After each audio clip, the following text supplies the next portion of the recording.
Turkey's heartland, the high plateau of central Anatolia, has been inhabited for at least 8 millennia. Among its most famous regions is Cappadocia, mentioned in the Bible and known today for its eerie volcanic landscape and delicious local wines.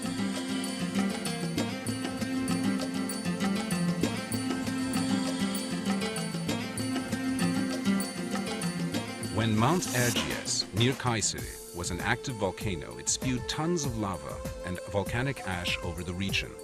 The ash solidified into soft rock that was later eroded by wind and water into valleys, plateaus, gorges, caves, and pinnacles. Early Christians settled in Cappadocia to practice their religion in peace.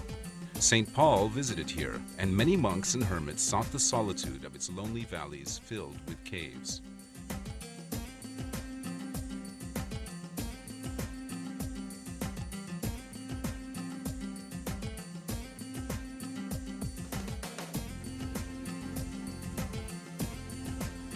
Today, Cappadocia is Turkey's most visually striking region.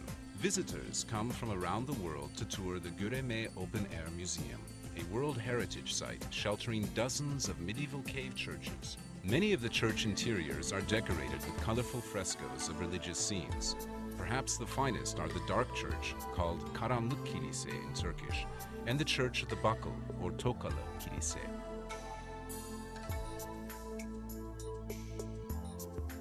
Not far from Göreme is Zelve, another open-air museum. 3 steep valleys come together to form this historic area, which is also filled with ancient cave churches and dwellings. The Zelve valleys were actually inhabited until the 1950s. By that time, erosion had threatened the structural integrity of many caves, and there was a risk of collapse, so the inhabitants were resettled nearby. Dominating the Cappadocian skyline is the natural fortress of Uchhisar, rising above the town of the same name. This great rock promontory, 60 meters high, was hollowed out and made into a fortress by early settlers. Today, visitors climb to the top through a system of caves and passages to enjoy the spectacular panoramic views from the top. The town of Avanos, on the banks of the Kızılırmak River, is famous for its colorful Cappadocian carpets and red clay pottery.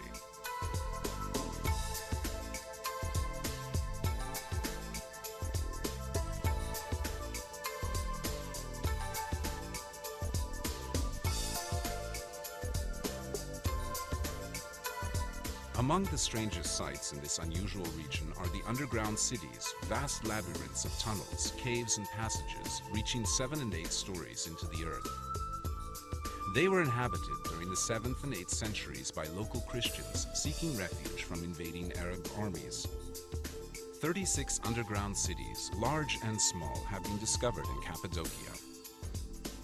Each underground refuge has kitchens, wine and olive presses, dining halls, stables, sleeping rooms, storage areas, deep wells, ventilation shafts, and even churches.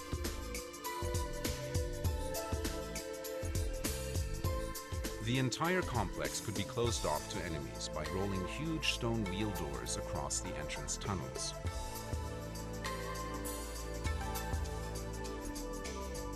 Konya, to the west of Cappadocia, was an important city in Roman times.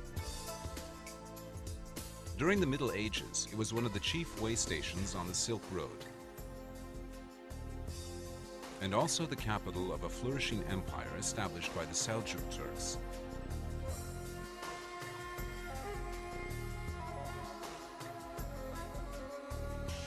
At the height of the Seljuk power of the 13th century, Konya was home to Mevlana Celaleddin Rumi, one of the world's greatest mystic poets and philosophers. Rumi's disciples became the whirling dervishes, Sufi mystics who seek spiritual communion with God through a captivating circular dance.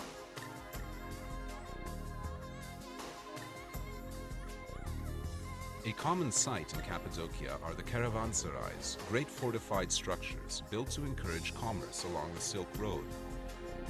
Wealthy Seljuk Turkish benefactors, both men and women, provided funds to build them. They also provided daily food for caravaneers, fodder for the animals, mosques for worship, baths, and medical and veterinary care. Caravanserais were built about 20 kilometers apart, a day's travel by camel caravan. Over 100 of these fine buildings can still be seen in Turkey, many of them in Cappadocia.